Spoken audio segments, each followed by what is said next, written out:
kind of shocking story today that the pastor at the Community United Methodist Church in Pasadena, Maryland, got a citation last month from state officials concerning his compliance with Corona law.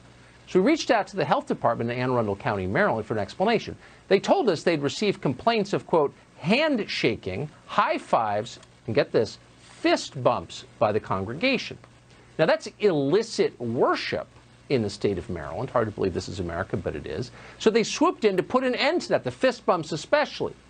Is it legal for our government to police how Americans, still protected by the Bill of Rights, worship their God in church?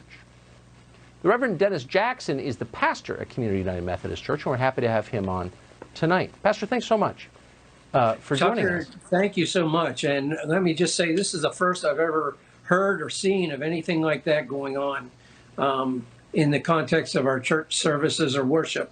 I mean, we are very much sticking to social distancing. Everybody has to wear a mask. We have hand sanitation stations right as you come into this lobby, and also right before you go into the sanctuary. We have pews marked off to make sure that we keep distances.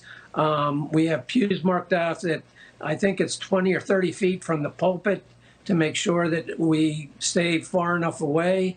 I mean, I'm not sure who saw what, but I wonder if they were in a different place church than I'm serving.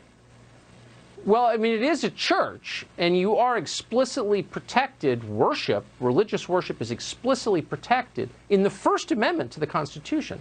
So I'm wondering, did your governor, Larry, whatever his name is, jump in on your side here? The governor, I've not heard anything from, nor from the Anne Arundel County executive about anything like this.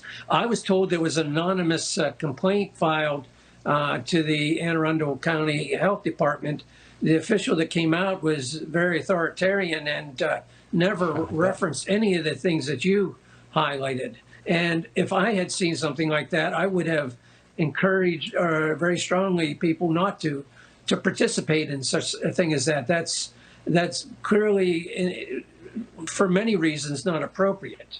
But we want to maintain religious freedom and the ability to worship. I mean, I'm preaching at 9 o'clock in the morning in the back of a truck in the parking lot just so people can gather to worship. Yeah. Well, I know you're doing your best, and it's shocking that you're being harassed like this, as so many Christian churches are, and Orthodox Jewish congregations as well. The Reverend Dennis Jackson, I appreciate your coming on. Thank you. Thank you.